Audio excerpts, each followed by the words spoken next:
accident. Beaver County man being held for murder is more labored.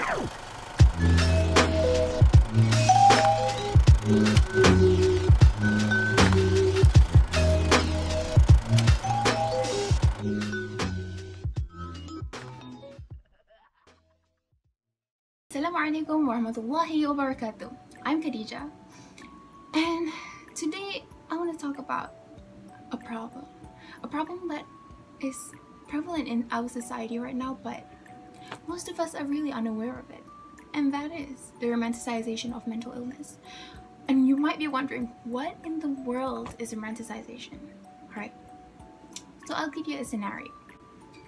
So, you're sitting down, just scrolling through Twitter or Instagram or just browsing through the internet, and then you see this kinds of picture, or these kinds of picture, or these kinds of picture, and it's pictures depicting mental illness in such a beautiful way. It's so artistic, right? It's so deep and dark and mysterious and just hauntingly beautiful.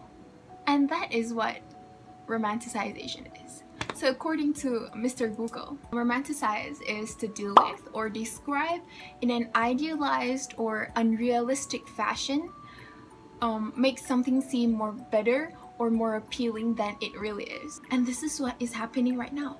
We're making mental illness look more beautiful than it actually is. We're detaching mental illness from what its actual reality is like. There are like a community in Tumblr that posts this kinds of picture, and like you can find hundreds of pictures like this in Tumblr that that would evoke negative feelings, and then they would call it depression. And then there will be like a black and white photo of a mystical woman staring off into the distance with a quote, so it's okay for you to hurt me, but I can't hurt myself. They try to like justify self-harm, make it look beautiful, There's even merchandise on mental illness, clothes that are saying stuff like eat less, social anxiety club or something. When we have mental illness depicted like this, it somehow now becomes a trend. It's like a fashion accessory. Mental illness is desirable, in order to be unique or interesting or quirky or mysterious, you somehow have to have a disorder that defines you, that somehow you have this battle scar that makes you strong and beautiful. And that is the only way you can be unique and supported.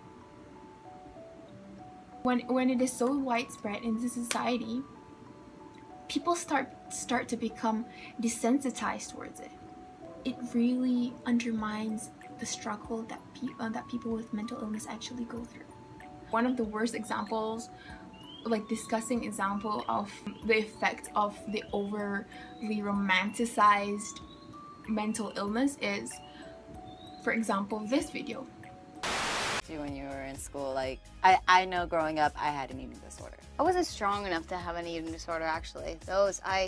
I tried to go anorexic for a good 3 hours. I ate ice and celery, but that's not even anorexic, and I quit. I was like, "Ma, can you make me a sandwich?" Like immediately. How OCD are you? It's actually a really bad disease that can make you actually go crazy, can drive you nuts. Some people claim they're a little bit OCD, and some people, full out OCD. But this quiz is gonna tell us how OCD, are we? Basically, I think the best way to tell is if your room is clean all the time, you probably have a little bit of OCD. Like you like things to be organized and clean. We need to understand how difficult it is to live with and fight mental illness. There are scenarios where people who actually have, for example, depression, and when they do seek out for help, people just think that they are seeking attention.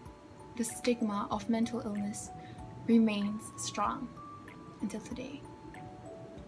And we as a society have to wake up, as there are more and more people who are being affected by this.